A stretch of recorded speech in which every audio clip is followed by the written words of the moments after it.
Tregu i lirë në qytetin e Lezhës çdo ditë më shumë po shkon drejt falimentimit, pasi siç duket edhe nga pamjet, në treg janë vetëm tregtarët të cilët presin ndonjë blerës për të shitur ndonjë produkt që kanë. Jashtëkamrave tregtarët shprehen të indinjuar për këtë situatë, e cila po shoqëron prej muajsh, pasi siç ata thonë, i marrin produktet, por gjysmën ose më tepër i hedhim, pasi nuk ka blerës dhe produktet fillojnë që të kalben. Gjysma ose më tepër e vendeve në tregun e fruta perimeve paraqitet me tendat bosh, gjë e cila tregon falimentimin e tregtarëve.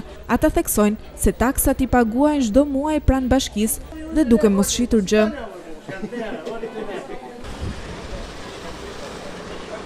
Duke se konkurrenca pandershme e ka zbehur paksa ritmin e blerjeve brenda tregut, duke qenë se qytetarët mendojnë se produktet në treg janë të importuara dhe ata preferojnë më shumë produktet vendase, pavarësisht kushteve në të cilat tregtohen. Por situata duket të ndërlikuar, pasi në disa raste policia bashkiake ka ndërhyrë për largimin e tregtarëve ambulant, por gjithmonë ka qenë pa rezultat.